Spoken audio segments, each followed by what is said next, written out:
नमस्कार, महाराष्ट्राच्या बातमीमध्ये आपले स्वागत। आज 10 जुलै 2024 पाहूया आजचे हवामानाविषयीचे नवीन अपडेट। कोकणात आजही अनेक ठिकाणी जोरदार पावसाचा अंदाज हवामान विभागाने वर्तवला आहे। यामध्ये सिंधुदुर्ग, रत्नागिरी, रायगड या जिल्ह्यांना काही ठिकाणी जोरदार ते अतिजोरदार पावसाचा ऑरेंज अलर्ट देण्यात आला आहे। तर मुंबई आणि पालघर या जिल्ह्यांना येलो अलर्ट देण्यात आला। तर मध्य महाराष्ट्रातील पुणे, सातारा आणि सिंधुदुर्ग या जिल्ह्यांतही काही ठिकाणी जोरदार ते अतिजोरदार पावसाचा ऑरेंज अलर्ट देण्यात आला आहे। तर मध्य महाराष्ट्रातील सांगली, सोलापूर, नगर, नाशिक, धुळे, जळगाव, नंदुरबार या जिल्ह्यांना येलो अलर्ट यासोबतच संपूर्ण विदर्भ आणि संपूर्ण मराठवाडा काही ठिकाणी जोरदार पावसाचा अंदाज वर्तवला आहे।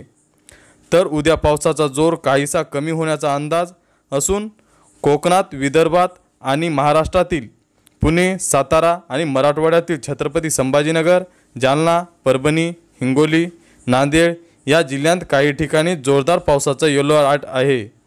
तर काही जिल्ह्यांना ठिकठिकाणी हलक्या ते मध्यम पावसाच्या सरी पडतील असाही अंदाज हवामान विभागाने वर्तवला आहे। अशाच माहितीसाठी महाराष्ट्राच्या बातमीला सबस्क्राइब करा। धन्यवाद।